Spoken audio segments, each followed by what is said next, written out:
So you will recall when I went, the United States put sanctions, the only people who can give permission for you to operate without you attracting sanctions. And the truth is, there are two categories of sanctions. There's the first level and the second level, secondary. We are at the second level. There's a huge risk and no one will do business whilst that is taking place. We'll recall the Prime Minister in one of his transparent press conferences not too long ago, saying that it is as though you are pushing a boulder up a hill. Fortunately, a few days later, a few weeks later, the end of September, we got the license we got the agreement from Venezuela. And I'll give a quick history here. I made 8 trips to the United States last year, several of them with the Prime Minister. It was pursuing this business. So when I sit in the Department of Agriculture, which was part of our strategy, recognizing that we're a huge producer of ammonia that is needed in the world post the Russia-Ukraine crisis and war, that is the strategy we're implementing on behalf of the people of Trinidad and Tobago. They're saying Trinidad and Tobago has something the rest of the world doesn't have. And I said it on international TV as well. At the time, people didn't understand. Trinidad and Tobago has immediate capacity to produce LNG, ammonia, urea, UAN, which are all fertilizer based on unnecessary, and methanol. And we're next to proven reserves, 17 kilometers of pipeline away in Venezuela. And that is what picked up traction. So when Europe and other countries need LNG and ammonia, we have an immediate solution, not today for today, not today for today, not today for today, but we will fill a big global void in the need for LNG, ammonia, urea, UAN if we get access to proven reserves of gas, that is 17 kilometers of pipeline that can be done in a very short time frame in the scheme of things. That can be done in a very short time frame in the scheme of things. That can be done in a very short time frame in the scheme of things. Not today for today, not today for today. So you will recall when I went on CNN International with Richard Quest, that was the message. At the time, it was not understood, but it was part of the strategy, and it was understood where it needed to be, because we ended up with an OFAC license that no one else has. Venezuela. You will recall in 2016, we negotiated that first memorandum of understanding. Very quickly in 2018, we had a commercial term sheet. We had agreed with Venezuela the price of gas, the allocation of gas, and that gas was set to come to Trinidad and Tobago by 2020. That gas was set to come to Trinidad and Tobago by 2020. That gas was set to come to Trinidad and Tobago by 2020. The next thing that happened, sanctions came under a certain US administration that shut that down. I could not pursue the deal because the operators, Shell, would go nowhere near it because of fear of sanctions. We did not give up. We very quietly came up with a strategy that we implemented as soon as possible, a change of administration in the United States, all of the time maintaining our relationship with Venezuela. When we were in the middle of COVID, and our borders were closed. When we were in the middle of COVID and our borders were closed. And when we were in the middle of COVID and our borders were closed. And the Vice President of Venezuela, who remains the Vice President today, Delcy Rodriguez, wrote to us diplomatically and said, I would like to come to Trinidad and Tobago. Wrote to us diplomatically and said, I would like to come to Trinidad and Tobago. I would like to come to Trinidad and Tobago. And I, as the Minister of National Security, on the advice of the Prime Minister, allowed the United States put sanctions. The only people who can give permission for you to operate without you attracting sanctions. And the truth is, there are two categories of sanctions. There's the first level and the second level, secondary. We are at the second level. There's a huge risk and no one will do business whilst that is taking place. We'll recall the Prime Minister in one of his transparent press conferences not too long ago, saying that it is as though you are pushing a boulder up a hill. Fortunately, a few days later, a few weeks later, the end of September, we got the license we got the agreement from Venezuela. And I'll give a quick history here. I made 8 trips to the United States last year, several of them with the Prime Minister. It was pursuing this business. So when I sit in the Department of Agriculture, which was part of our strategy, recognizing that we're a huge producer of ammonia that is needed in the world post the Russia-Ukraine crisis and war, that is the strategy we're implementing on behalf of the people of Trinidad and Tobago. They're saying Trinidad and Tobago has something the rest of the world doesn't have. And I said it on international TV as well. At the time, people didn't understand. Trinidad and Tobago has immediate capacity to produce LNG, ammonia, urea, UAN, which are all fertilizer based on unnecessary, and methanol. And we're next to proven reserves, 17 kilometers of pipeline away in Venezuela.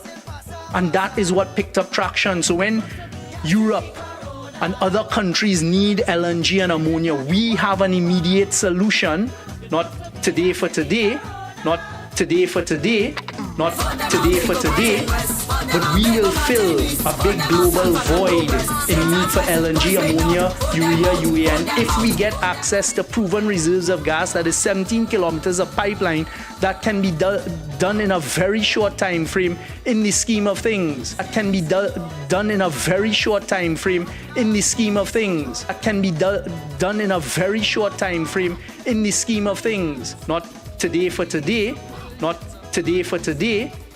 So you will recall when I went on CNN International with Richard Quest, that was the message. At the time it was not understood, but it was part of the strategy, and it was understood where it needed to be, because we ended up with an OFAC license that no one else has. Venezuela. You will recall in 2016, we negotiated that first memorandum of understanding. Very quickly in 2018, we had a commercial term sheet. We had agreed with Venezuela the price of gas, the allocation of gas, and that gas was set to come to Trinidad and Tobago by 2020. That gas was set to come to Trinidad and Tobago by 2020. That gas was set to come to Trinidad and Tobago by 2020. The next thing that happened, sanctions came under a certain US administration that shut that down. I could not pursue the deal because the operators, Shell, would go nowhere near it because of fear of sanctions. We did not give up.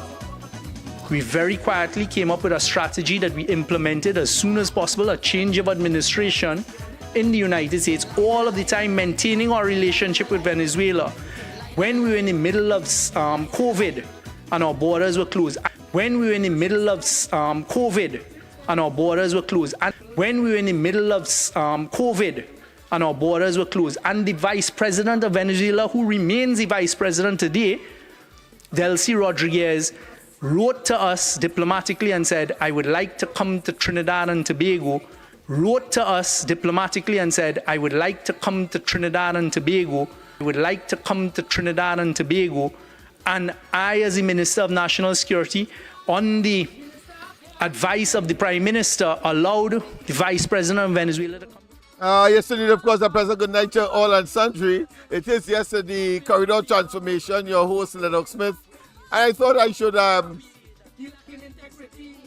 if the word is correct, regale. No, regale sounds much more pleasurable. I feel I should burden you with the phantasmagorical stories that can be and have been, and we have been, of course, unpleasantly and consistently to the point of ad nauseum been offered these fantasies and these illusions. That is the Rowley administration, of course, not to be beaten by his minions, whether it be Cho Chong, whether it be Imbert, whether it be the current, what I consider to be reduced Minister of National Security, I'm talking about Hines, or whether it be Camille Robinson-Regis, whether it be Penelope Beckles, whether it be the Minister of Education, Yes, I'm talking about a woman who believes that she's really a dolly. We can talk about Donna Cox. Yes. We can talk about Cummins. You don't know if he's going or coming. All of them has demonstrated an uncanny ability to generate phantasmagorical stories that, of course, goes beyond not just belief, but one questions their capacity to create, recreate, and manufacture these stories. Let's go straight to the lines. There's somebody would have already realized that the lines are open. So let me just a pleasant good night and welcome to the corridor. Pleasant good night, Mr. LENNOX. Yes, indeed. One pleasant good night in writing the citizen of this beloved country, Trinidad and Tobago. Mr. LENNOX, Hey. but you know, I have to tell you, this day that speak, it does feel like a lifetime. Yes. I know. No, I agree, and we're gonna talk a little more about that because we don't want people to lose patience and believe that right at the edge of success or at the winning pole, they then, of course, abandon only to regret later down the road. So we have to make certain that that psychological, debilitating human situation does not overcome the vast majority of citizens that have to go and say to Rowley and the enough is enough and get the hell out. Well said. Mr. LENNOX, I want to tell you, I listened to a press conference the other day, and it has hurt me, to see the government of the day hand is in the police force or the police services, so to speak.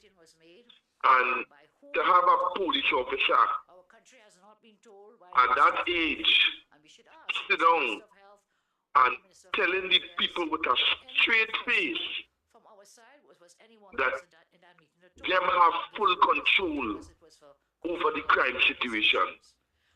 So I want to say it plain. The police officer lie with a straight face. Lola Christopher lie to the public, just like how the Prime Minister has been lying to the public with a straight face. Fail Gerald Swine. I want to repeat myself. Fail Gerald Swine. Up to now never answer what the reporter asked him or the journalist. If he support what his commissioner said. He never answered the question because he cannot answer a question that he cannot answer that question when he don't have an answer to the question. So he's gone all around the bush. But I want to remind the citizen of Trinidad, Madam Speaker, that in 2015, Mrs. Rodriguez was appointed head of the National COVID response in Venezuela on the 27th of February. Told Trinidad and Tobago, crime is not how what you tell us. We have to feel like crime is being solved. And we're not feeling that way, Dr. Rowley. We are not feeling like crime is being solved. Right? And the yardstick you measure the crime with, better you go and get next yardstick because we're not feeling safe in our homes, we're not feeling safe in the streets, we're not feeling safe in the workplace, we're not feeling safe at all. And the only time we will feel safe as citizens of Trinidad and Tobago is when you get the hell out. And we put a government we install a government that is for the people, by the people, if it's so to speak. Mr. LENNOX, you have a blessed and prosperous night until tomorrow when you come on again. But I'm listening carefully. Yes, man. I missed you yesterday. Yeah, I had a wonderful time yesterday. But you know how it does be. All right, all work Mr. and no play make Jack a dull boy to say. All right. And I don't want to be dull. All right. Okay, my friend. Yes, indeed. Thank you. Thank you very much, Madam Speaker. I hereby seek your leave in accordance with Standing Order 32-2 to raise a matter directly concerning the privileges of the House of Representatives. During the debate on the private member's motion piloted by myself on Friday, 27 November 2020, the member for Port of Spain North, St. Anne's West, boldly represented to the House and made the following statement. The Daman vessels that may be down, it is because of COVID, that the shipyards in Daman in Holland, and I'm going to call in the ambassador of the Netherlands next week and meet with him, because the Daman persons do not want to fly to this side of the world to do what needs to be done with some of the vessels. It was subsequently discovered in the Trinidad Express dated Thursday, 3rd December 2020, an article titled The Daman Truth by Anna Ramdas, and I quote from an email reference therein and sent from the Embassy of the Kingdom of the Netherlands to Trinidad and Tobago. To our knowledge, a Daman shipyard engineer arrived on October 19, 2020 in Trinidad and Tobago to perform maintenance tasks. He was replaced by another engineer from Netherlands on November 20th, 2020. The matter being brought is grounded on the fact that a member for Port of Spain North, St. Anne's West deliberately misled this honorable House and by extension the viewing citizens of the country, as he knew or ought to have known the statement which he made was false and incorrect. According to David McGee's parliamentary practice in New Zealand 3rd edition, it requires 3 elements to be established: that a member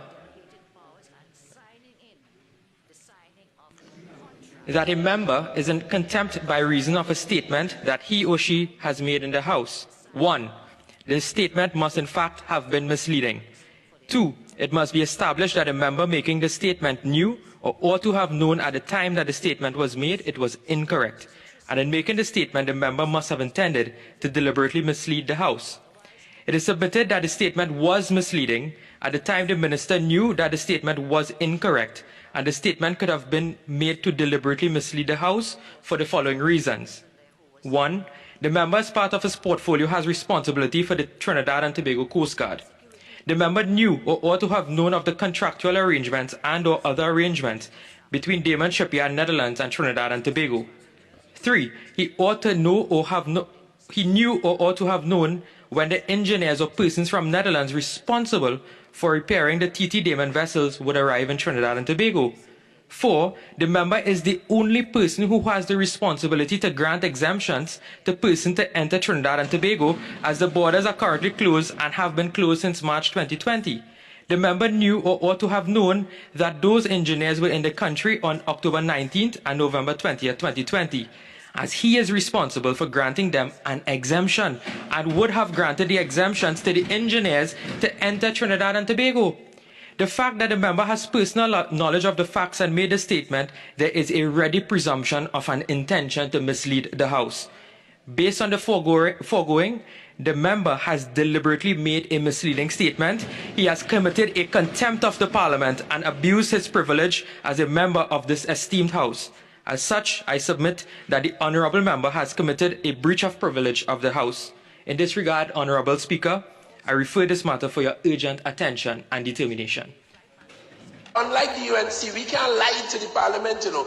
That gentleman there tells us if we ever lie to the Parliament, it is a fireable offence. Well, in the UNC, you have to lie to be a UNC MP. You have to be a damn liar. A few moments later. Kamla Prasad, Bicestas, members of family, all receive rentals from the government. I can categorically state and confirm that no family members of the member for Siparia benefited from any government rentals. This matter, Madam Speaker, is grounded on the fact that the member for San Fernando West deliberately misled this honourable House, and by extension the viewing citizens of the country, as he knew or ought to have known the statement he made was a deliberate untruth. It was false and it was incorrect. Request for clarifications. He apologizes to Kamla Prasad, Bisaser. Of my contribution. it has come to my attention that the member for Oropouche East has since refuted my statements, which reflected upon the member for Siparia. In those circumstances, I withdraw my statements and hereby apologize to the member for Siparia. When you hear Mrs. Prasad say that they built 100 schools while they were in office, I heard of that nonsense last week again. They built 100 schools. I want to ask the media to ask Mrs. Prasad Bissessa to give you, the media, a list of the 100 schools that they built when they were in government. I think that he spoke about on the political platform approximately a week and a half ago. And that is that he wanted us from the opposition to give him the list of schools that we have constructed during our period 2010 to 2015. But it is incumbent for me, as the former Minister of Education, to give the names of the schools because the Honourable Prime Minister has asked for the lists of the schools. Under the management of Mrs. Bissessa as Prime Minister, the Ministry of Education constructed and completed 69 early childhood education centres, 31 primary schools, 6 secondary schools. In addition, additional blocks were built at another secondary school.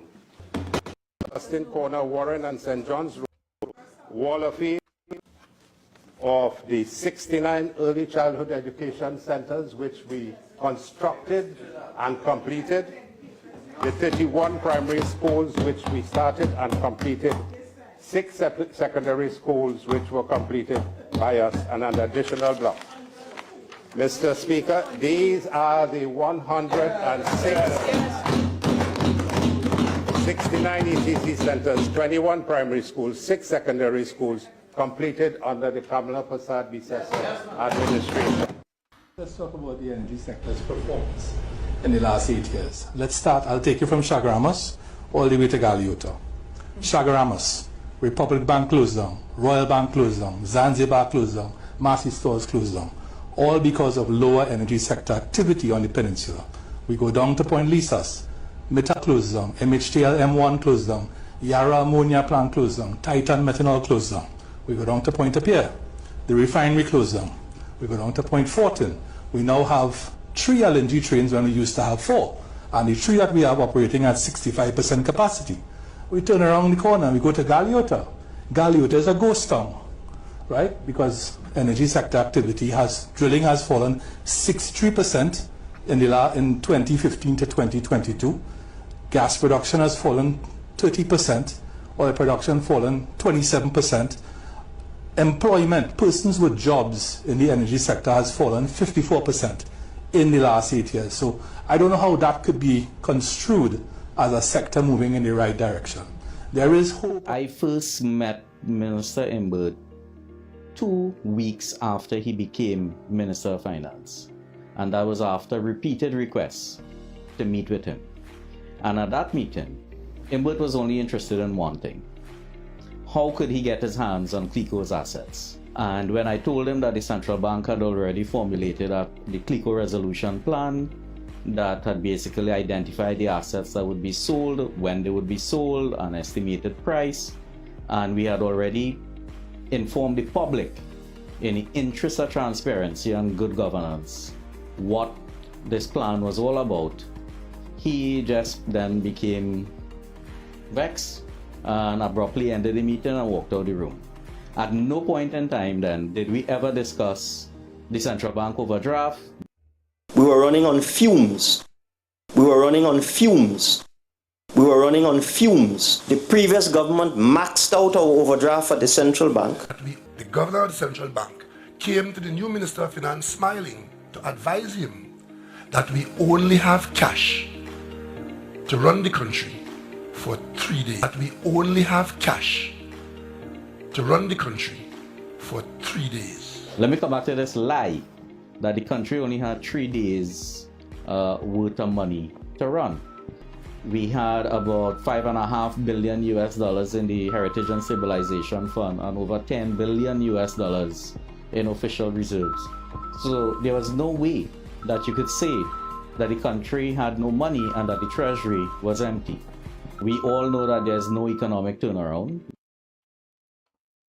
Through 5 consecutive years of successive economic contraction, the numbers would show that between 2016 to 2019, we've contracted by almost 10%. A whopping $70 billion has been borrowed by this administration in 5 years. And if we count now the fact that they've raided the Heritage and Stabilization Fund 3 times, so far the total brings us about $1.2 billion taken from the Heritage and Stabilization Fund. And what is key about that is they've taken this money from the HSF, but there's been no accountability as to what it has been spent on. The general reply when Minister Imbert has been asked, well, what have you spent this HSF money on? He says it's for the general service at Trinidad and Tobago. So when I come into government, I meet a whole set of loan arrangements for hospitals, for military vessels, for all sorts of things. Billions. Arima Hospital, 1.8 billion. Kuva Hospital, 1.5 billion. Point Fortin Hospital, 1.6 billion. Vessels coming from Holland, 1.3 billion. You know, we ain't sending back nothing, you know. So we ain't sending back no boat. We have approximately $10 billion in official reserves. We have $5.6 billion in the Heritage and Stabilization Fund. A lot of the ministries have money in bank accounts that the last government borrowed that they couldn't spend because they ran out of time. A lot of the ministries have money in bank accounts that the last government borrowed that they couldn't spend because they ran out of time. Sport is one of them. Sport had $500 million sitting on in a bank account, believe it or not. But sport had that. I first met Minister Imbert 2 weeks after he became Minister of Finance. And that was after repeated requests to meet with him. And at that meeting, Imbert was only interested in one thing. How could he get his hands on CLICO's assets? And when I told him that the central bank had already formulated the CLICO resolution plan that had basically identified the assets that would be sold, when they would be sold, an estimated price, and we had already informed the public in the interest of transparency and good governance what this plan was all about, he just then became vexed and abruptly ended the meeting and walked out of the room. At no point in time then did we ever discuss the central bank overdraft. We were running on fumes. We were running on fumes.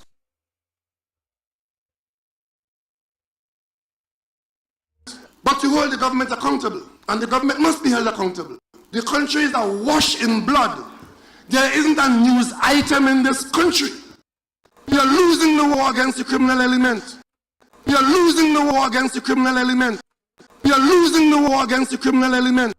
We are losing the war against the criminal element. We are losing the war against the criminal element. But you hold the government accountable, and the government must be held accountable. The country is awash in blood.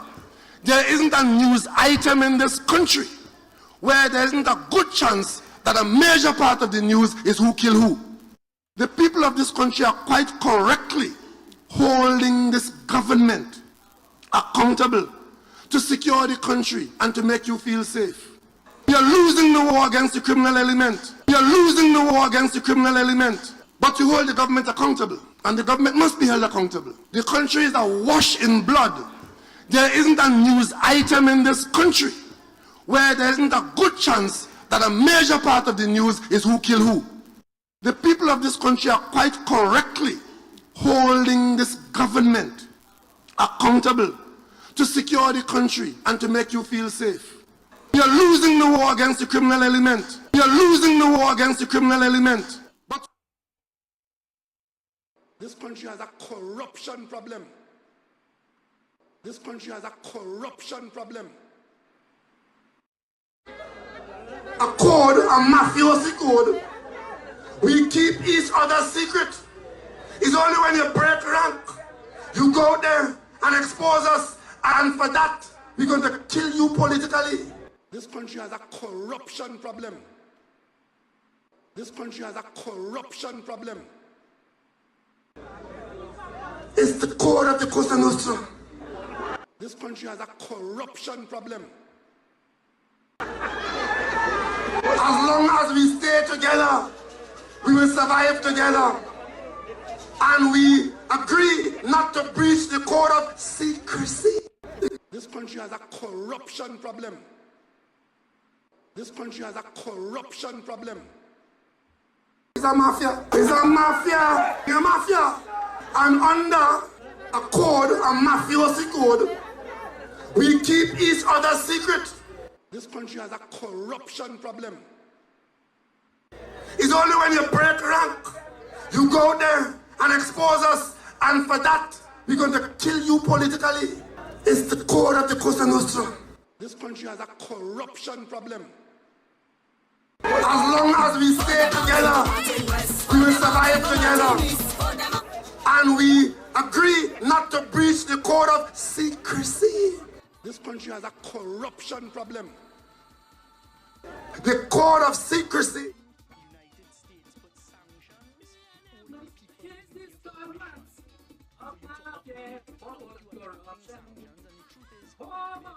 Them big liars, big thieves of millions of dollars. Don't trust none of them. Them is the real problem. They're doing what they want, so they be vote of them. We not voting, them fucking spearing. We not voting, them fucking spearing. King Rowley, King Imbert, King Forrest, King Stuart, living high, dictatorship style, putting tears in the poor people's eyes. We not voting, them fucking stealing. We not voting, them fucking stealing. For them out, they go Martin West. For them out, they go Martin East. For them out, San Fernando West. St. Anne's West, Forest Bay North. Vote them out, vote them out, vote them out, vote them out, vote them out.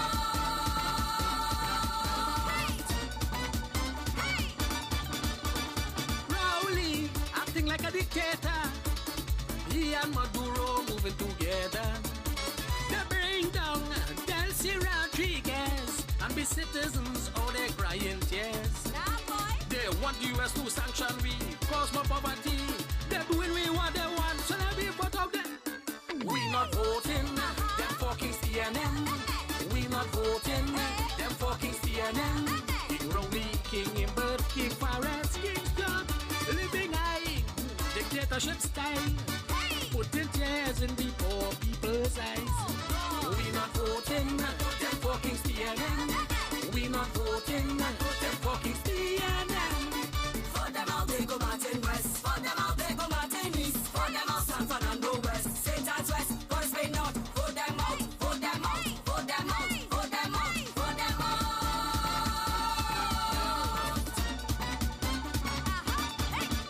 The recent PM Rowley political caper through exploiting the national emblem and the Pan fraternity sinks a new low for PM Rowley, his desperation to stay out of jail, while having to reluctantly to call a general election by 2025, marks the crashing end to a devastation of poor governance, nepotism, cronyism, 1% fixation, and unbridled corruption.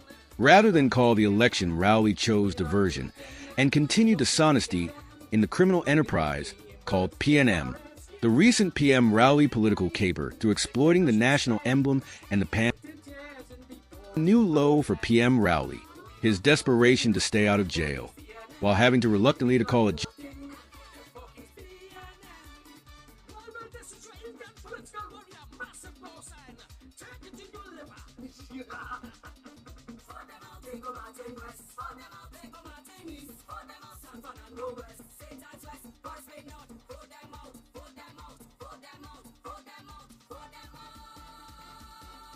Yes, indeed. Yes, indeed. I thought I should, of course, burden you, as I said, and not regale, but burden you with all of those phantasmagorical stories coming up. And that is just the scratching of the surface, people.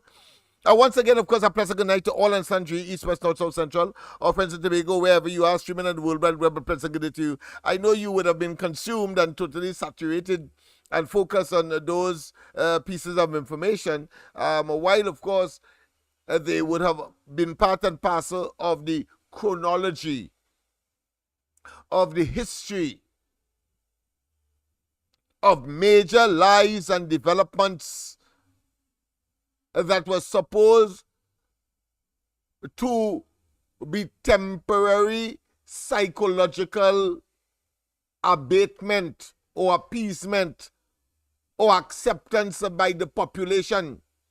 Rowley and they having captured government and decided that they can say what they want, tell the population all kinds of innuendos, circumlocutions, without consequences, simply because they occupy the office, and with it has certain, or with them have certain, of course, legal protections. And it is that abuse of that protection that Rowley and they have been engaged over the last 9 years. So I thought it was important tonight to begin the series of the phantasmagorical stories that this government has been engaged in, and we are going to demonstrate that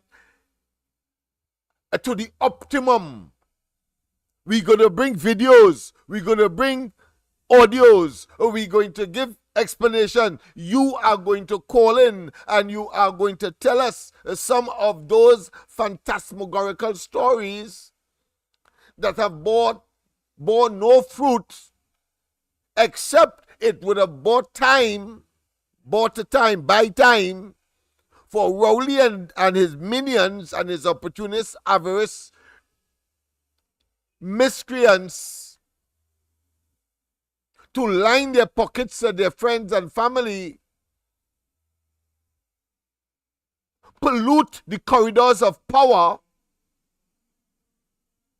and rub shoulders with persons who would have, of course, done their utmost and their duty to contribute to Trinidad and Tobago. I'm talking about shakers and movers and therefore captains of industry. Let's go straight to the line. A pleasant good night. A pleasant good night to you, Mr. Lennox. Pleasant good night. Yes, indeed. So the streaming live, I want to share. Mr. Lennox. Yay. 11 months to go. Yes. Plus 3. 11 months and 3 months, 90 days and 3 weeks. Let me see if you go the maximum. So next year, December, please God. 11 months. And I like how you started off on this anniversary at the taxing lion, stinking lion government. Yes. And I will say it's free because I'm entitled for freedom of speech. And who say have to prove. And I will prove everything I say. Right? Yes. And because you can tell me that when they come in the first 5 years on a lie, he lies so much and he get into power, he start thieving. And he lied that they didn't have the money.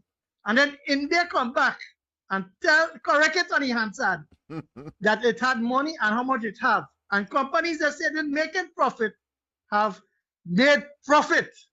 So on the 11th birthday now, right? The final one more to go. This is what you have to go. And it hurts me to see that McDonald Jacob was doing all sorts of things to please the head of national security. But this woman, Miss Ola Howard Christopher, Madam, you had shamed the female diaspora. All these women who looked up, especially the young ladies and them, the young girls and them, the teenagers who looking as role model. That press conference, only drop it bad. And it's only lies and more lies.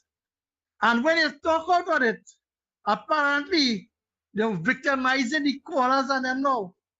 So if they feel that police will come and put torpedo and missiles in water tank and cocaine, that they will have to come very good because the people are waking up. and we fed up at the lies. And I would like to ask you now, Mr. Lennox, Konoko Philip, right? To ask your tongue, Konoko Philip, what is that name and the Dragon Gas, and since 2020, indigenous to come to Trinidad. So, Mr. Lennox, when I want him to ask that question, for him to answer it now, because you'll see now, it's not the sanction what caused it. It's Konoko Philip, where they try to hoodwink the people and throw them off the deal and rob them, right? So you see now, where the law and the bringing in gas, and they have it, and they sell it, and the revenue, they're not accounting for it. Good night, Trinidad and Tobago. Yes, my friend. Yes, my friend. And of course, we are going to delve in some of these more complex matters and simplify it for you in terms of the impact it will have for our economy, for economic survivability, because after all, the major export, 80% of our earnings of foreign exchange, US dollars in the main, comes from oil, gas, and petrochemical. It is not uncommon for the government to refer to Trinidad and Tobago's economy as a gas-based economy, even though still, because of tradition, we peg our budgetary and fiscal fortunes on a barrel of oil, because we understand that that has been so over the years. But we are essentially a gas-based economy with items being produced from that commodity, whether it be as raw material, as in the case of the production of fertilizer. It's used as a raw material, ammonia, etc. And then, of course, it is also used as a fuel. To fuel, of course, Point Lisas in the main, and of course the provision of electricity to Trinidad and Tobago. We no longer use diesel and any other fuel of or attempted to extract energy for human or for the use of the population. So it is important that we understand that. But as we go closer to the election date itself, we will be, of course, of necessity have to make you understand how myopic, how retrogressive, how dishonest, how destructive, and how evil this administration is. Tonight I am using very selective language, and I'm trying to be as slow as possible so every syllable is pronounced, because as we move forward, people must comprehend, they must understand what is at stake. Broadly speaking, Trinidad and Tobago is at stake. People, of course, share. A pleasant good night to all and sundry, east, west, north, central in Trinidad. Our friends in Tobago, and wherever you are in the diaspora or as part of the diaspora, whatever part of the globe you are and whatever time of the day it is, a pleasant good day to you. Yes, this is the corridor transfer coming from East Port of Spain, and therefore in the bosom or in the belly of the beast, so to speak. If you want to have a microcosm or a sampling, not only of the Rowley administration's evil, but also as to their decadence and the abdication of their role and responsibility. And as we have indicated over and over and over, it is about self-aggrandizement. It is about lining their respective pockets.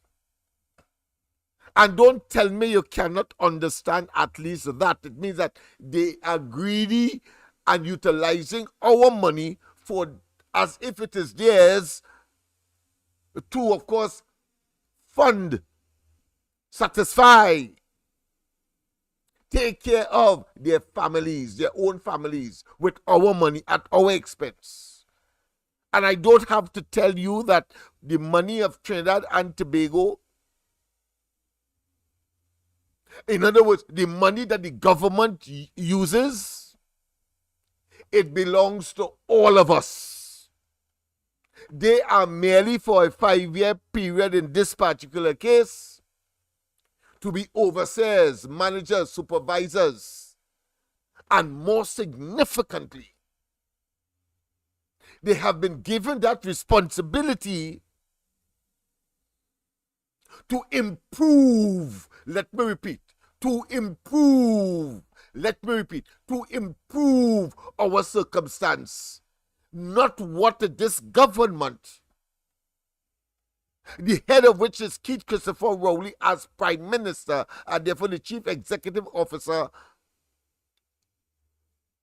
to find ways and means to improve our circumstance. And that is manifested in what?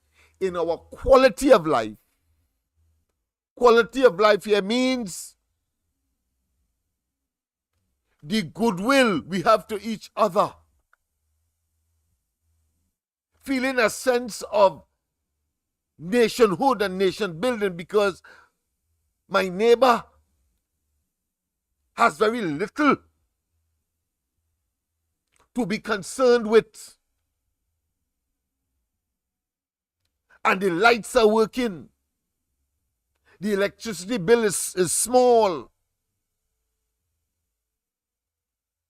You have a nice car, if you so wish. Your housing accommodation is adequate. Your furnitures and your appliances are satisfactory, because what is satisfactory for you may not be satisfactory for another. But nonetheless, it is satisfactory for you. Different degrees, but we can go on and on. Let's go to the lines before, of course, we continue. Pleasant good night. Welcome. Yeah. Good night, Mr. Lennox. Good night to you. How are you? Well, of course, I'm working as per usual. Had a wonderful time last night. Yeah. I see yesterday, to my great surprise, yes, three jackass having a media conference. Yes. The biggest jackass was the Commissioner of Police. And here what they're saying, they put all the fault upon the parent now for crime. Yes.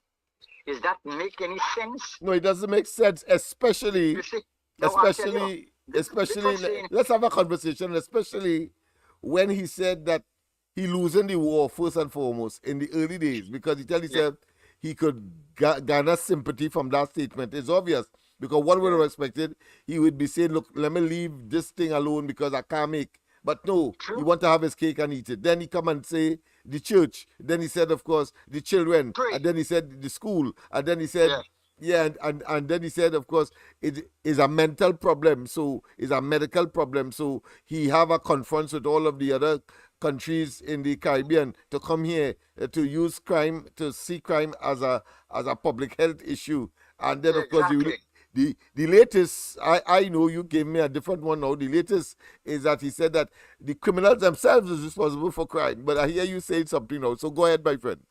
Well, hear what? I hear there was three jackass brain yesterday. And I read it on the paper. I say, wait now. The jackass say, you pray to God. That is Ulla Christopher. That, I don't know, she's a dunce. And then you have the DCP. Hello? Yes, go ahead, Deputy Commissioner. The DCP. Yes. He say what?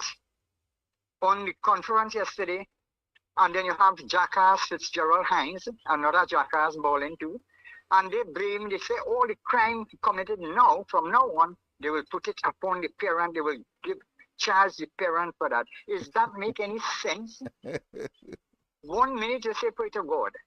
The next minute you say Yeah. the people is corrupted. The next minute you say what? The parent will be penalized for that. How that could be, Mr. Lennox, tell me that makes sense? That Yes, make any sense? yes, my friend. Yes, my friend. Well, you see, I will recall something for you before you speak yeah, to me. go ahead. Yes. You know, a couple of years back there was a guy by the name of Jim Jones Yeah, in Guyana, And- of Guyana. in Guyana. Okay, you know what he did to Repute. you know what he did to his people? Yes. All right, you have an idea. That's a history. Yes. And this jackass, I don't know why they didn't mix a big cup of a nice drink with Barbary and whatnot, and give all of them, that 41 member in parliament, on the PNM side. Let them drink it. Only 22. So let's be clear here, because the UNC has done nothing wrong. Oh, go ahead. No, UNC is my party. Yes. That is the woman from she from Right Philippines. I live in Barraco. Yeah. I love her. I love what she's doing. She opened the people's eyes, but the people get blind within 2 years' time. And I think I now start to open to see the pressure that we get in from this man. Yes. If you could read the stabilization fund, the heritage, what would you do again and lying to the nation? You get COVID 5 times and you're dead. You're dead. And how much of us would have wished that would have occurred? I'm telling you. We have to be real. It's a fact. We can't hold back now. Thief. Yeah, go ahead. He's a blasted thief. He has come and back up the regiment truck down the Rock Road in Mandiablo. There's a farm there under General with movers. He just back there and take sheep and get it in the farm in Tobago. That nasty bitch. Wicked. He wicked. I want to spit him out in Tobago. Yes, man. I am telling you that. They spit him out. They mess on him because he's a stink mouth man. He always beating up on the UNC this, UNC that. The next, all kind of stupid talk. See, I don't know why he resign and go and kind of stone on his foot and chop his ass in the silly alligator eating. He wouldn't. It's the best thing since sliced bread for him. But of course, he would tell you in the beginning that he didn't want the job and that he wouldn't go out feet first. He's not that kind. But according to one article, he will be 81 by the time the election after the next one, and he is showing no sign of giving up, even though he's talking that. The man is a total opportunist and self-serving, and believe that he never could have gotten that as a lowly paid lecturer in some university far off or nearer. But of course, but he is the devil in manifestation. Exactly. You could see it because he don't want to leave us alone. No. He's going down. Of course, and there are certain things I'm going to say during the course of this program, and I've started to say that he will be assassinated. Somebody tell me I shouldn't say that. I say he will be assassinated if he go down the road like Maduro, lose the election and don't want to give up power by utilizing some of his should I say loyalists in the law enforcement, etc., like what Maduro doing. If he do like Maduro, he will be assassinated. Some people tell me don't say that. I say hold on the tail. That is what's going to happen because the elements that they believe are so menacing to the society. They have a sense of justice and they will turn their guns and their wrath on people like him. If he, of course, wants to stay in office, everybody knowing full well that he lost the elections. But go ahead, my friend. Yes. The world.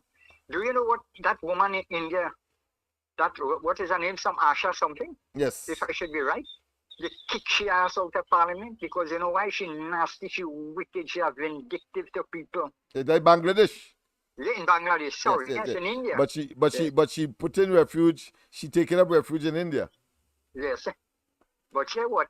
They don't want she. They spit she out because she's Yeah, a very because she wicked, in India will wicked lose woman. relationship with Bangladesh, so she has to go Bangladesh. elsewhere. Yeah, to look for things. Yeah. Well, it look For as though things. Rowley set up himself to go Venezuela. That's why he sent inexplicably he sent Dylan there as an ambassador. Nobody is sending any ambassador to Venezuela, but he sends one recently. So it looks as though he's looking for asylum just in case. Yeah, in case he has, he will have the need to challenge Blue Lights and Silver Bracelet. That much we know. Well, but he may want to escape it all entirely by, of course, seeking asylum in Venezuela. And then you have that draft, that bitch Imbert. Yes. Imbert. And now we're seeing a program there with Oswald Rambaran. Yes. Together with Ramnarain, the minister. The former minister of energy. Yes, yes. Yes. I listened to that program just now. Yes. And the way they talk, Rowley lying in front of the face and lying. Because you're running on fumes, you notice they ain't talking that again. Yes. I mean, these are the phantasmagorical stories I'm talking about that I started the program with. And I thought very good to know that you have observed that. And there you understand what these fellas give and what the potential is. And if we do not fight fire with fire, so to speak, or even something that's greater than fire, we have to generate a conflagration. These fellas will stay there and do us evil with a straight face. Manning had told the people before he died, right? Yeah. He told the people, he said, that man was a raging bull, he was a wajang. Yes. Anytime you hear he want to kill you, and look, these people going back and they put him back and they put back Manning's son in the church. Just imagine. Yeah, well, he take him in, yeah, because 30 pieces of silver in this case. He knows how to use our money to bribe people to serve him because they could do no wrong. He himself, king wrongdoer. Only about conmanship and misbehavior in public office and infringement of fundamental criminal law. That's right. So let me tell you, I don't trust none of them because when they come around my place, I tell them flat hello. Rowley talking about this tax and that tax and the other tax. Well, lo and behold, I listen to all our Mikey K programs, and I pick up from there and I understand what's going on in this country and people coming out and speaking the truth. Right. I listened to my boy Rudolph Munilal, I listened to Robin Montano a while ago. Great man. Yeah, I listened to those fellas who talk sensible talk. They had experience, they was in the oil industry, Kelvin Ramnarain. Yes. Am I right? Yeah, you're quite right. He was the minister under the UNC administration. Yes, yeah, Kamala. Yes. Exactly. Yes, I understand. And you could prove what they're saying. You see, with Rowley, and you had to wonder what they're saying. Could that be true? And your sixth sense or your seventh sense saying, nah, they're talking nonsense. But how them have so much belly to talk that kind of nonsense and holding them kind of office? How the hell you say it? How the hell they didn't get kicked out yet? And you wonder, it's only because there are certain laws that they manipulate to stay there, to talk that hogwash and believe that it will have traction, like throwing, of course, mortar on a wet wall and hoping that some stick. Yeah. And you expect that to stick there. Yeah, they expect it to stick. Yeah. Especially when they're using soap water. Yeah, oh God, it's slimy. It's like oil. But this man, bring that next jackass from India, Yes. to buy our patrimony.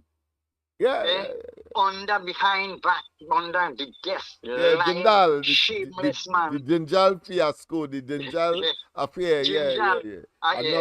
Another conman job that he was not successful with, as so many others. All of the major conman issues that he tried to sell to the population, saying is in their interest, it has turned out to be zero, zilch, nothing. Yeah. Well, LENNOX, I'll tell you something. Mm-hmm. It's not Trinidad alone, He had go all in 7 other countries and try to do the same. But in one of this country, they held him, and he had to pay something like how much? millions in US Yes. because he couldn't. Yeah, and they nearly jailed his ass. He had to run. So he is a thief just like Crowley. A thief from thief make God laugh. Yes, indeed. I am friend, telling you. Nice. Nice talking with you. Well, you too. You take Yes, all yes. the best. Yes, man, and call back anytime. Call back anytime. All right, my friend. Yes, indeed. But people, of course, as you know, the lines are open. 337-6940, 337-6940, as we continue, of course, to treat with the matter of the day. But as I said, I want to focus on the phantasmagorical stories that this government comes up with. The picture on the screen right now is the latest in these phantasmagorical stories. Of course, I did not have a look at the press conference because sometimes it is so depressing. But of course, I have a duty to bring it to the public's attention and all of the debilitating and built-in phantasmagorical stories, because they will never say that they have failed. They will never say that they give up. They'll never say they resign, because the alluring of the office one and the perks that goes with it and the salaries undeserving. It is called cynical. Office with pay but no work, because they are so damn incompetent. But they want to come in our faces and say they have the authority of the law that governs that particular office. And then what it turns out to be is abuse of office, misuse of office, a fraud on the people. But I want to take your minds now to, I think, what I consider to be the quintessential. Because, you see, many of the phantasmagorical stories, not only are they in a state or to the mind cannot be believed, unbelievable, but they continue to stand up in the public space and tell us these stories. And I believe that they studied Hitler and his propaganda minister. Google's is his name. He said when they tell a story over and over and it's a total lie, people will believe. And that's how Hitler was able to stay in office so long. And I'm making the point about so long as well because I want to tell you that evil people are people here is yes, group of individuals, people. They stay in office even though it is temporary, even though they must get out of office eventually. But it sometimes is long enough for people to get frustrated and believe that they are there to stay. No, evil could never prevail over good. Understand that. But let us go straight into this story. I'm going to read from the newspaper article that would put things in perspective. You see, a former teacher wrote an article to the Newsday claiming that there is a new definition for gaslighting. And let me just explain gaslighting just in case people are unaware. Gaslighting is really a situation where people, particularly those who may have some level of influence, may speak something, will say something. It is a total lie, but you are expected as the recipient of the information to believe it because of who they are. Like Rowley, Prime Minister, he believed that he could talk and some element of the particular deception he can, of course, implement and so make it look real for the gullible, for those who are unsuspected. For me, it has to be total. For some, you just have to express some component of it and then they take it as the whole. No. In psychology, it is called framing. You don't take a piece and make it the whole. Impossible. However, pieces make up whole. But you can't take a piece and say it's a whole. So, Gosby Dolly, believing that she's a dolly in truth, on the question of the St. George's College spent $10 million. Don't take that out your thought. $10 million. And when she went there to open the school to mark the completion of renovation or construction, as the case may be, because there was a roof that fell in that very iconic school, very old school, in the context of Trinidad's history about secondary schools. I think it's the second one in the country and the first to have co-education delivery. Yeah. St. George's College in Barataria. But I think it's very instructive. It is very instructive to hear and to read this particular person. So they sent a letter to the editor. It's on your screen there. No, I ain't put it yet. Sorry about that. Let me just put it before. Right, good. So it's on your screen. And the letter is entitled Trini Definition of Gaslighting. So I've explained what gaslighting is. Talking big talk, but really and truly saying nothing to fool. So it says to the editor, the article reads, the new definition of gaslighting, Trini style, when the Minister of Education assures press, parents, teachers, and little children at the launch of the upgraded St. George's College that her ministry has spent the budgeted $10 million over the past 11 months, completing the much-needed repairs so the school can open. But as we look and watch, there aren't any repairs. Imagine that, there are no repairs. Window fallout so, dust so, rat feces, I'm sure birds and pigeon in particular, dung all over the place, dusty chairs. I don't know if it's sabotage, but how could it be sabotage when you come and say you spent $10 million? It's $10 million, not $10,000, $10 million. So I like the sarcasm and the authenticity of this particular article. That's why I'm reading it for you. So the article continues. Well, if you on a couple of rooms, so in other words, a few repairs on a couple of rooms. So it appears that this person is probably a parent as well who might have been there, but she claims that she's a former teacher.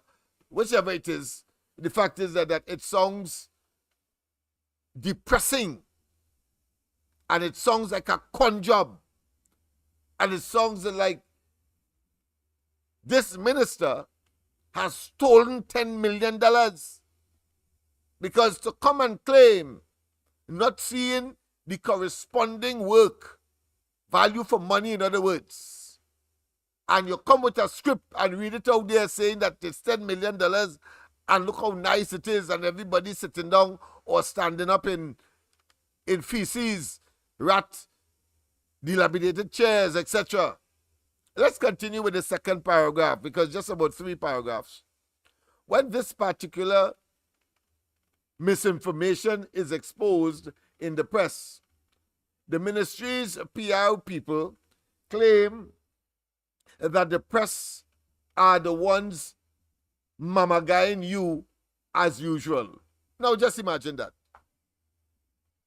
The parents who were there, the minister passed through dirt and grime.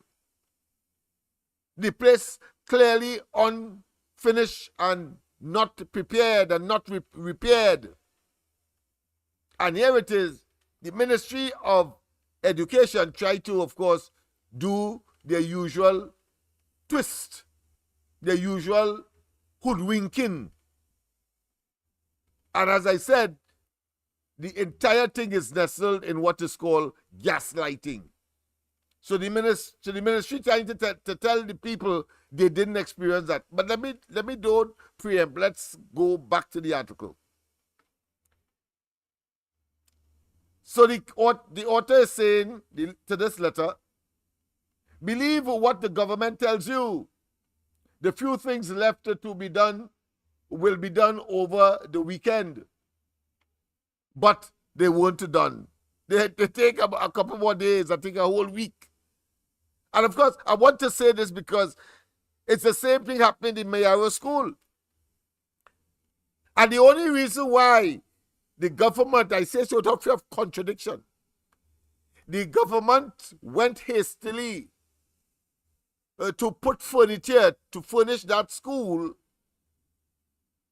because everything was, of course, either missing or weren't there. Students had to stand up at the beginning of the school term. And the only reason why they rushed to, of course, provide furnitures and so on in that school, give it a priority suddenly, was because simultaneously at the same time, there was a gruesome murder in Mayaro where siblings, a brother and a sister, were chopped to death. Chopped to death, yes. So the government recognizes sufficient bad news coming out of that area and to be faced, of course, with another, what I consider to be monolithic, huge, gigantic embarrassment. They rush to furnish that. But if it was a school in Lavantil and these places, like what Hines told the media and you and I by extension, the gun shooting near Rose Hill RC, where teachers had to duck and tell the children to run for cover under table, etc. He said that the teachers was exaggerating. Hines, the man who says to vote Hines for a better mind, and most people are saying, or all of them are saying, vote Hines to stay behind.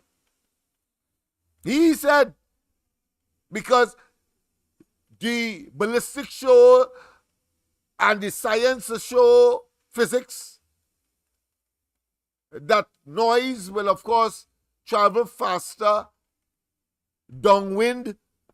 If the breeze is blowing in a particular direction, it will carry the noise. And he is claiming that of course, the school was a victim of that scientific, or should I say, physiological phenomenon. Yeah. It matters not for him whether the gunshot was near or not. People are going to be in a state of panic.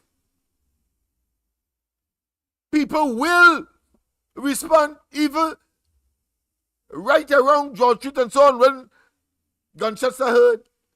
Everybody dive inside, and only when, of course, the dust is clear, so to speak, and there seems to be silence, then they come out to see what is the result.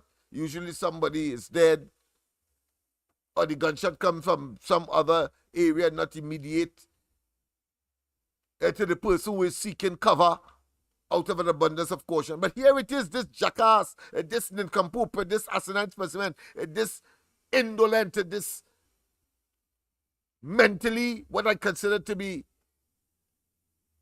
out of it individual. I understand that he's a sleepy-headed fella, so he's narcoleptic, sleepy-headed. Yeah, fella. Maybe he smoked too much.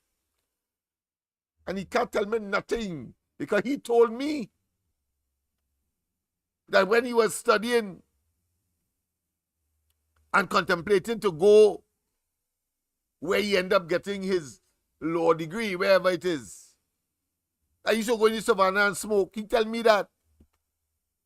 He never thought, of course, I would have lived to be where I am, because he thought that I was one of the mill fellas now, you know, so he could talk that kind of talk and it's no big thing. It will not resonate, or it will stay right there, because people like them do not have the capacity, of course, to make it difficult based on the information they have for the author, because they believe that they are superior to everybody else, especially when coming to people from Laventille. So he thought. He didn't know that I had a degree just as him. Not in law, of course, in criminology. And that, of course, I also have a degree in business management. He didn't know that. He didn't know as well that I have a diploma from the Institute of Applied Science. Most police officers will want to get that particular credential because it deals with scientific investigation of crime scenes, etc. And whether it be handwriting, yes, or whether it be ballistics, how bullets leave guns, and how you can identify one bullet from another, and it's distinct just as fingerprints, handwriting. And these days, of course, you have to be able to be cybercrime ready or cybercrime knowledgeable. All of that. He didn't know that. He didn't know that I came from a teaching background. He didn't know that. You see, because they're so damn stupid. The man who was created, of course, the greatest socio-economic intervention in Laventille by way of introducing, of course, the MLIO program, the Mobile Laventille Improvement Organization, between 1984 and, let's say, in 2004 maximum.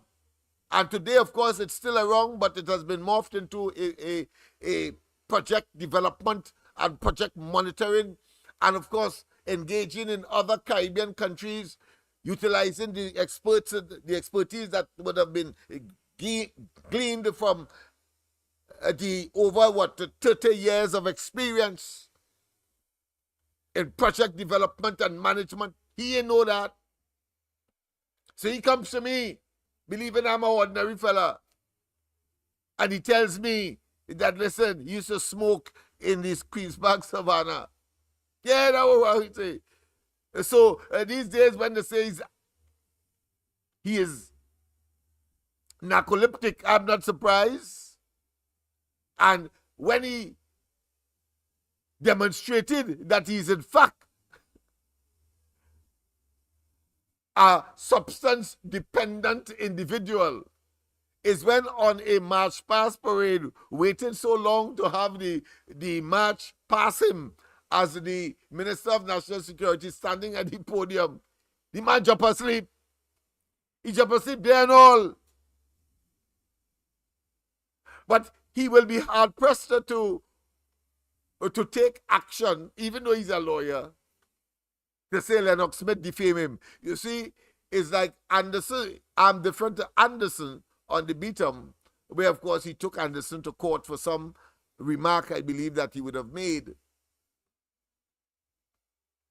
I make the same remarks. I call every day for the last 9 years Rowley a rapist and a pedophile. Notice monkey know what tree to climb. Monkey know what tree to climb.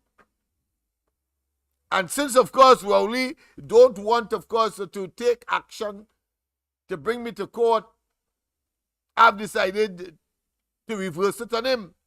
So I've decided to take him to court.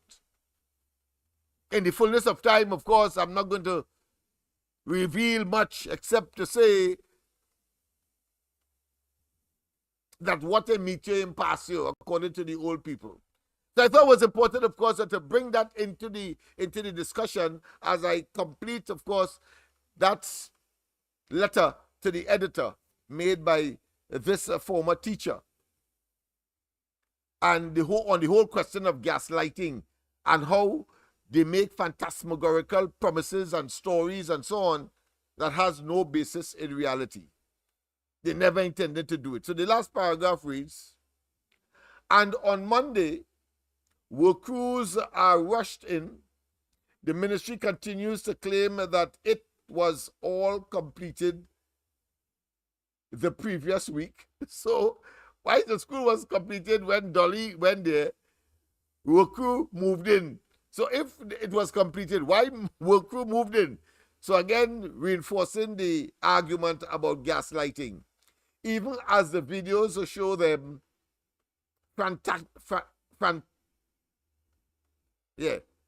frantically working. Why? If it was completed, if Dolly claimed that 10 million was spent, don't forget that. How come you still have a work crew coming in? And of course, she sarcastically concluded, don't believe the videos are showing them at work. Don't believe that. It is not happening. Don't believe what you are seeing. Believe what we are telling you. That is Rowley and Day. And of course, she concludes in the final short sentence, that is gaslighting. Diana Mahabir Wyatt, former teacher. I don't know if it's the Diana Wyatt, but I know her to be a lawyer, so it could be another Mahabir Wyatt. But the fact is, that is very, very interesting. So I'm going to show, I'm scrolling through it for you to see the entire thing now. Now that I've completed the entire letter to the editor. I think that was fantastic. There you have, of course, Dolly believing that she's a Dolly, and of course, telling us that kind of hogwash, that kind of diatribe, that kind of blatant lie. And she's so dotish, she has a pre-prepared speech, seeing the school in a dilapidated state. But of course, can't believe that that is $10 million worth of renovation and improvement. But yet still, she would go there and read, saying that that was spent on that school. I say you all are thieves. I say the fact that you could even repeat that, you are part and parcel of that conspiracy to defraud, to thief from the taxpayers. A pleasant good night. Welcome. Hello, good night. Pleasant good night. Yeah, LENNOX. Yes. California, anyhow. Hey, how you going, man? Hey, here, listen, I hear you're talking some serious thing here with this letter from Darcy Dolly. Yes. But when all of these people and them, they must be calling money like 5 million and I'm 100 telling million. you, as if it's going out of style. No, I'm listening 1 billion and 6. Right? They know how much is $1 million, right? Yeah. When you together, you have to pick that school for $10 million. They must really go and check and see if $10 million is really worth what they're going to do. But the writer said that it was obvious that no 10 million was spent, yet still she went on with her pre-prepared speech and trying to hoodwink the people who seeing dirty floors, seeing disconnected windows, seeing, of course, piles of chairs and furniture pack up, all rusting and so on. Part of the roof and finish, and she still had the belly to talk that nonsense. Yeah, what I say, right? In the community center, and that community center is only like 2 million or 3 million. They will put something like 20 million and 15 million and things. Don't you people stupid or something, right? Yeah, and let me tell you something, partners. Right now, they have a program to build libraries, to build community centers. I've seen one going up now in Trin City, of all places. In built-up communities, well-to-do communities, rich communities, you don't need any community center. It's really for rural and suburban communities where people may not have a place to recreate or to come together because of the circumstance, and you want to create what I consider to be community and social fusion. But in well-to-do community, they can afford to go in some big-time hotel and host a meeting of the community. Yeah, but the building day, you know why? You know why? Because it's a slush fund. Yes, it's a thief money. Yeah, and to finish Bally's house. Yeah. Rowley is a politician Well, let me say from 1970, right? Yeah. In 2024. So you talk about something like 54 to 60 years old. He's a politician. Yeah. What Rowley had to show for that 60 years he's a politician. Coming on to the end of his last 10 years as a politician, he showed to be a bastard people and a corrupt man. What about Heinz? How long Heinz in politics? What about Colin Booth? Right? I don't feel them do any other work besides politics. And what them could show as a politician, right? And you telling me, them say the children aspire to be politicians and look at Heinz and look at the Prime Minister. What you could get from them? You tell me moral, any sense of morality, boy. You tell me. They speak the term. The tongue should fall out when they speak those terms because it has no meaning. It's just to gaslight, as the woman say, the population and to make them believe. But them have no concern about people. A politician spans 5 years in Trinidad, right? Yes. And if for some reason or the other you do a next term and a next term, right? Yeah. Unlike some countries, These are corrupt politicians we're dealing with here. These are corrupt people, and I'll tell you something when you finish. Go ahead. Yeah, and some countries do 2 terms, and I just when them get a 5 years, a term, them doesn't want to leave the office by. Telling Them you. just want to fight and do everything that they take to go back inside of it. And when they're inside of it, look at what they're doing. They get a 5 years. People get a 5 years. For that 5 years, where you have to show only corruption, only thief, only lie. Look at the country from 2015 to 2020. Right? You ask for the next 5 years, from 2020 to 2025. Look where you're taking it from 2015 to 2020. And then look where you're taking it from 2020 to 2020. If they get the next 5 years, what's going to happen? So we can only know all of can't govern for 5 years. And all of the next time, all of time to get out. Yeah. Give somebody else But I a want chance. to tell you, it is clear. It is as conspicuous as night give way to today and vice versa. The intention is never to serve the people, you know. It's to serve themselves. Because I'll tell you something, as I said earlier, Manning told me when I met him after the coup, when they got into office in 1991. And I wrote him a letter saying, well, listen, if they don't do right to the people in Laventille and these places, you could have another coup. So he was upset about that, so he invited me there. But I didn't know it was that. I thought he wanted to discuss. But here we turn and tell me, in reference to the letter that I sent him, don't make joke with politicians. Why for some is a joke, for them is bread and butter. Let me repeat. Don't make joke with politicians. Because for them, is bread and butter. And Rowley and they are demonstrating that on a daily basis. They don't want to get out of office because as far as they're concerned, it's bread and butter for them. And that is a dangerous development. That's why PNM must be relegated to the dustbin of history. It's not about service. Go ahead. You see where you said it? Them say it's a bread and butter. Yeah. So why it is that it's only 5 years they allow? Why you say they only give them 5 years, one term, and after that one term, you have to call back election, and why you want to kill and fight to go back inside of it? If it's bread and butter, give somebody else the chance. That's how it's designed. If you can't it's their bread and butter, the incumbents' bread and butter. That's what you're concerned with, the PNM bread and butter. They believe that they could stay there for forever and determine who must eat from this bread and butter that they are talking about, which is the treasury of the country. Look at the PNM Bank. The people who did vote for the PNM. Yeah. Right? For the past 60 years, right? We 62 years independence. For the past 60 years, what have they done for these people, this PNM Bank of people? Forget about the rest. Yes. Nothing. Look at the condition. Crime. It's rampant in the PNM area. I have to say the PNM area. I am not discriminating, but I'm telling you as it is. No, that's a fact. Yes, I accept that. Poverty is I look at the video and the post up today with Bagatel in the Martin. Right? Yes.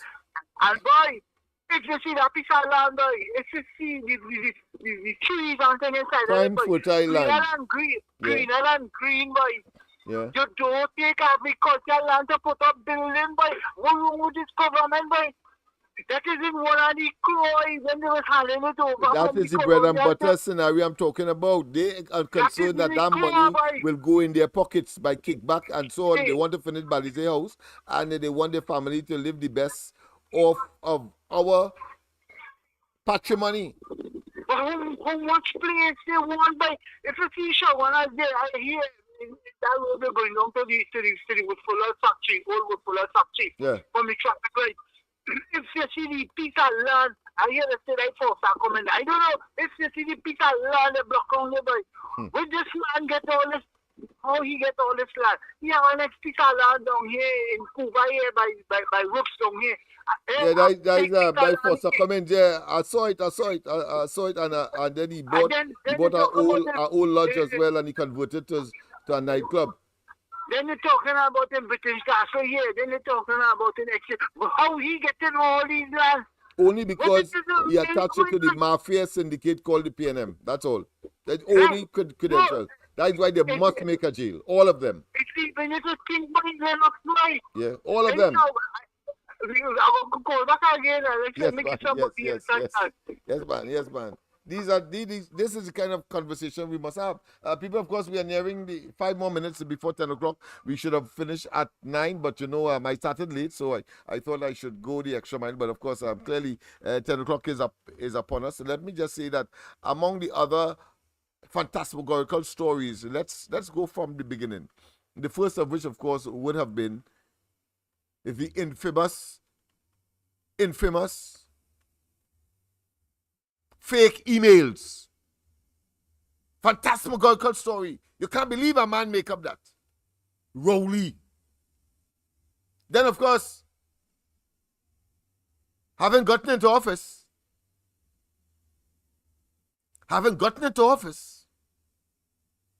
Sandals.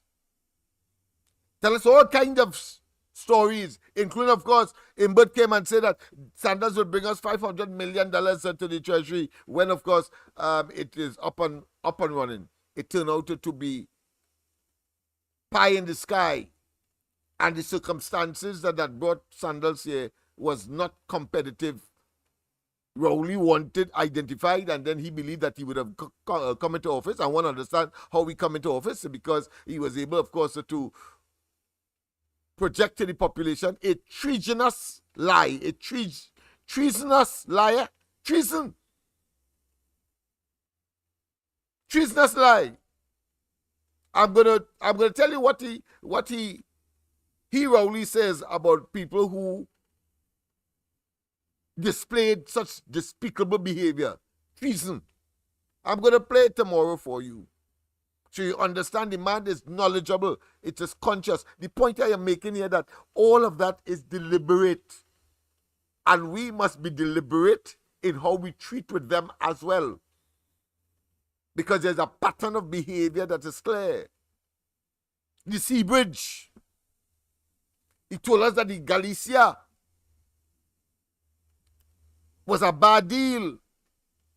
And in conscience, he cannot sit there on behalf of the people of Tobago, assuming that, of course, he loved Tobagonians. But we ought to know, and now we know for sure that he never loved Tobago. He only loved himself and those who could prop him up to continue to steal and to deplete our treasury. That's all he's concerned about. So he take the hospital material and send it up to his project inland. And even when he came into office and he's repairing unnecessarily the office of the Prime Minister of Tobago, still utilizing Warner, his friend. Again, it is well established. He putting down, of course, a high-rise family apartment building on the land that he called, but he changed the name now, but was originally Land 8. He had no other land significant in Tobago. And take material from there now to build that too. Yeah. And telling us that was to upgrade, because any prime minister coming into office, the upgrading of the facility or the office in Tobago any minister will, of course, prime minister will benefit from it. But of course, he's hoping that he alone until he dead, because he believes that he's some kind of monarch. I say he's a monarch. That's what he is. Not monarch, a monarch. If he feels that people in Trinidad and Tobago will continue, and they have demonstrated, of course, their resistance to that kind of self-serving avarice at our expense, because they want us to keep them in office because that is their bread and butter, whilst, of course, sacrificing and destroying our bread and butter. How could that be fair? How could it be fair, people? Destroying our bread and butter to secure their bread and butter, the few of them, 1.5 million of us minus them, they're prepared to destroy because they got the opportunity by way of a skewed mechanism, if you want to call it that, of government, enshrined in our constitution, that says you must have, of course, government by the people, of the people, and for the people ostensibly. And this is the way that the relationship between the ruling group and the rest of the population must be. The only point is that they believe that we are there to serve them. So they have turned the entire thing around, and more significantly and more wicked and more diabolical and more destructive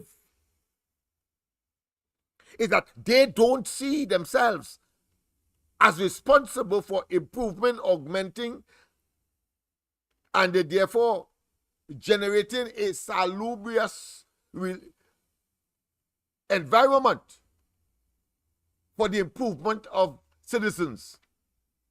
Imagine Rowley will consistently talk about the huge amount of money, according to him, that is being paid to persons who would obviously not be able to help themselves through the social welfare development ministry, suggesting that he has the option to withdraw that money, to take it back, and leave the people and them to fend for themselves, people who cannot fend for themselves. Just imagine that. He is suggesting that.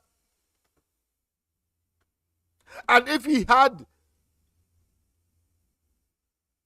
the pure option of doing that, he would have, I am satisfied, he would have taken away part of the allocations of the Ministry of Social Development, and to hell with all those persons, whether you are disabled, whether you have cerebral palsy, whether you need public assistance, all of that would have been cut down at minimum.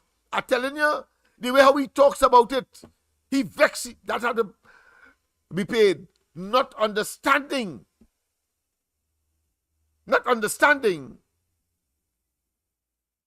that he was put here to increase, to broaden, to expand, to widen the national financial pie, so that no matter how much persons are taken on board, new or contemporary or existent, you have a duty to expand the economy to accommodate them, because that is your job. Otherwise, get the ass out of office. But no, he cuts. He wants to cut. And every single thing you see, he cutting. It's like, of course, an experience I would have had with a very popular barbecue establishment in Port of Spain. But I like fish.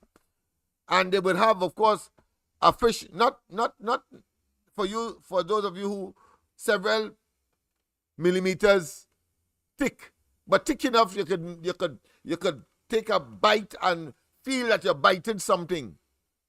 And eventually, they started to cut the fish so thin that if you throw it up in the sky, it could float down like a page. Yes. A piece of paper. It could float on the wind. So I stopped buying, obviously, because they're charging you more for that. But they Rowley and them, They keep cutting. And as Mikey would say, you want to bust people waist? Because in that context, we're talking about belt tightening. You might end up like an ant that has a strip on the head, of course, the thorax and the abdomen that are distinct, very thin connection, the chest to the abdomen in an ant, something like that. So I'm trying to be as graphic as possible and to make people identify with, of course, the conduct of this fella. You see, taken in its practical sense, when you increase electricity, water, you take away subsidies so that people have to pay more for transportation, etc. And therefore the cost of living, including, of course, food.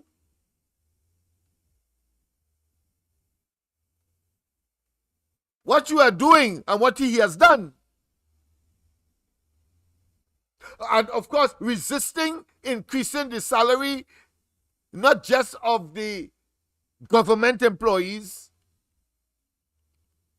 but the private sector takes their cue from the government. So if the government want to get 2% and eventually, of course, 4% because there was some incident between Ukraine and Russia, and as a consequence, we got a windfall, and that is what he said motivated him to give the additional 2%, not the pressures of the trade union. He decides to resist that. But the fact is, he has engaged in minimal, and he has engaged, of course, in cutting. But the problem here is that your salary is not increased. A minimum wage has been increased minimally, and if you get a job, and of course, private sector have a way of making sure that they don't spend an additional cent in spite of the increase. So what they will do, you're getting, of course, you normally would work 8 hours a day. They cut it down to 6 hours or 4 hours to maintain the amount of money that they were giving you prior to the so-called increase in minimum wage to $21, as the case may be, or $22 or $20. Yeah. Now, in an environment where there is obvious expansion and of course the improvement of the economy, and therefore consumption is such that will give a return, so that your rate of turnover is such that you're making money, you don't mind giving your employees for the 8 hours the increase per hour as the government would. But this government, oblivious to the fact that they have emasculated and they have contracted the economy. There is no expansionism. There is no direct foreign investment. It has dried up outside of the petrochemical and oil industry. Dried up. Ease of doing business is a nightmare in this country. To get a bank account, to create a company. And they keep saying, as part of their phantasmagorical stories, is that everything is honky-dory and that they are improving and that they're digitizing, etc. But when you look at it, the punitive measures associated with that so-called amorphous improvement or ease is really and truly an exercise not just in futility, but it turns out to be retrogressive for Trinidad and Tobago and its development. So what people do, they give up. They give up. And they beg. And they seek, of course, areas that they would not normally, because of pride, they would not normally engage. Women may give up their bodies, etc. and convince themselves they are not doing that. Young people in a home recognizing, and listen, nothing to eat. They will gravitate to the elements of that, get it by a criminal behavior, criminal conduct. And next thing you know, your son somewhere in South killed from, of course, some kind of attempted home invasion or some other robbery or some other hijacking. Yeah, that is reality. And when they come home, particularly it occurs in the night, and of course all around 2 o'clock, you're glad to see your son because you just tell yourself that he may have been engaged in some kind of activity that could have endangered his life and limb. They're glad, especially when you are from, of course, East Port of Spain, Beetham, etc., and along the East-West Corridor, and of course, places like Gun Hill and Point, and areas of Chaguanas. Yes, that is reality. I said all that to say that while that is happening, Rowley and them are prepared to extract from the same fixed salary. It's fixed salary. So you're making $25. You never used to have to pay as much electricity bill. You had to pay the additional out of that.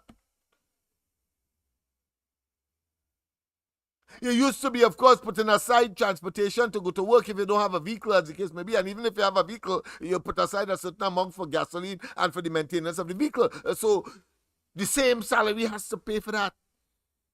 And when the prices increase, the same salary in terms of being able to cope eventually, as is the case with so many families, they had to sacrifice food to, let's say, pay the electricity bill.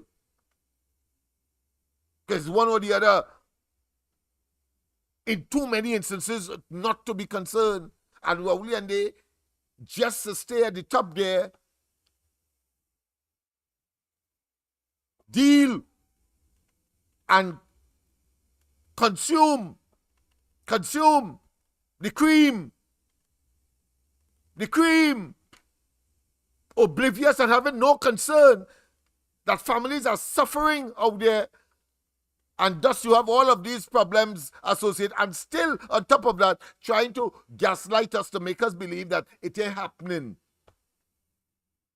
that not because you're hungry you had to turn to a life of crime and all kind of nonsense. What have you done? You have done nothing. So people, I think we have come to the end. I think I've said enough. So 12 minutes past. It's a Saturday night. Of course, tomorrow we will continue with this, but from a different perspective. And of course, I'll tell you where Rowley said he not only didn't he not want the job,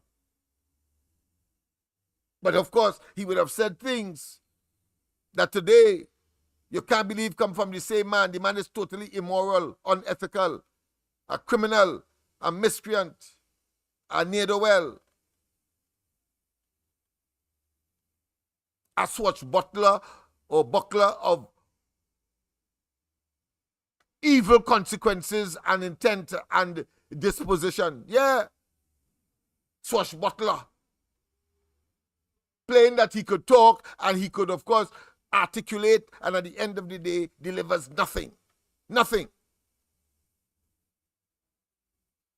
So you will understand when I say that not only is he a rapist and a pedophile, and of course the entire cabinet must be, of course, charged for conspiracy to defraud the people in more ways than one.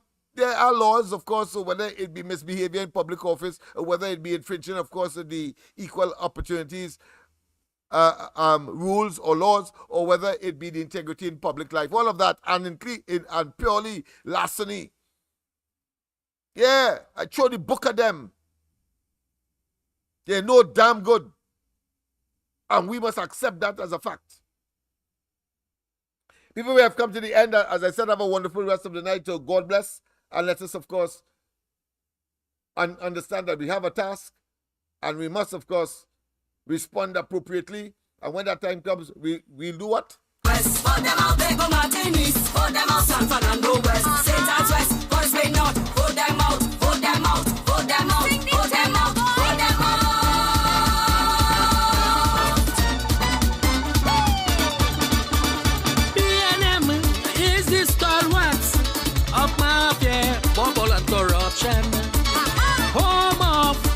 big liars, big thieves of millions of dollars. Don't trust none of them. Them is the real problem. They're doing me what they want, so let me vote of them. We not voting them for King's PNM. We not voting them for King's PNM. King Rowley, King Imbert, King Farras, King Stuart, living high, dictatorship style, putting tears in the poor people's eyes. We not voting them for King's PNM. We not voting them for King's PNM. For them out, they go Martin West. For them out, they go Martin East. For them out, San Fernando West. St. Anne's West, Forest Bay North. For them out, for them out, for them out, for them out, for them out.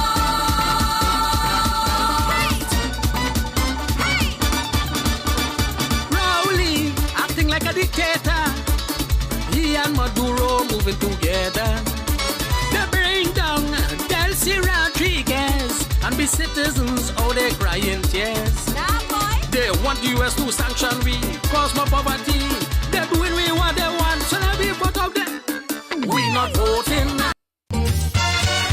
If you happen to see and know when politics going wrong, with facts and figures prepared to show, it's better to bite your tongue. To them political boss, who the people trust and get double cross, you're an obstacle to be removed at any cost. A social conscience is really very dangerous to your health. The awesome strength of the powers that be most certainly will be felt. To tell them that their priorities and performances on the par. It's poetic to hear them describe to you who you are. First of all, you're a megalomaniac, a power seeker, a crazy or a crack, troublemaker. And if you tell them that the economy is no longer in full bloom, then you become a prophet of doom and gloom. Hello everybody, listen to my song. The great Kamla Pasant Pisesa is the Lord around. Hello everybody, listen to my song. Kamla Pasant Pisesa is the Lord around. Hello everybody, listen to my song. Kamla Pasant Pisesa is the Lord around.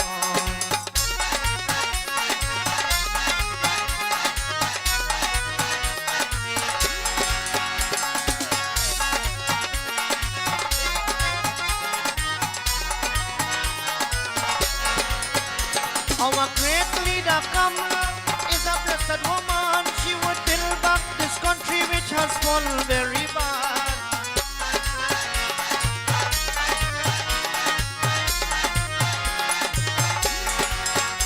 Our great leader Kamla is a blessed woman. She would build back this country which has fallen very bad.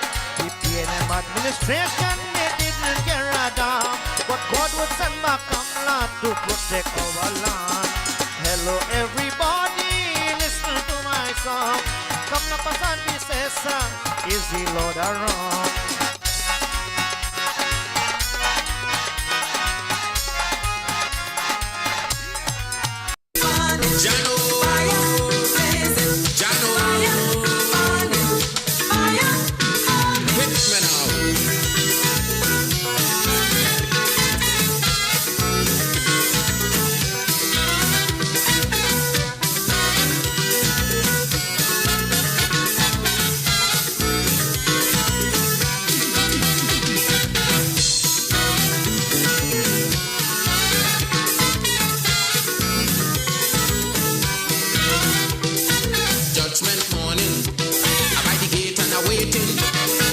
Begging the master, give me a walk with Peter.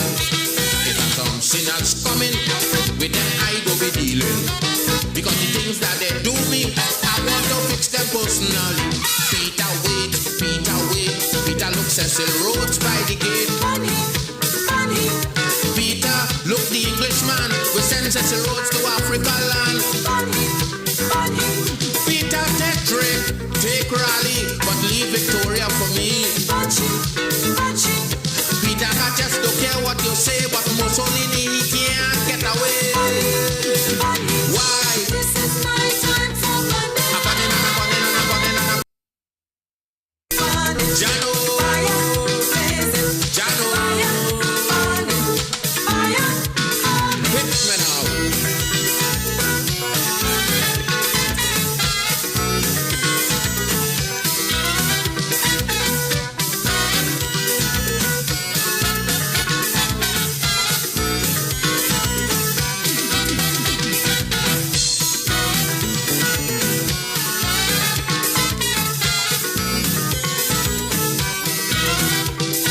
Judgment morning, I'm by the gate and I'm waiting, because I'm begging the master, give me a walk with Peter. If some sinners coming, with them I go be dealing, because the things that they do me, I want to fix them personally. Peter wait, Peter look Cecil Rhodes by the gate. Peter look the Englishman, we send Cecil Rhodes to Africa land. Peter take Drake, take Raleigh, but leave Victoria for me. Peter, I just don't care what you say, but Mussolini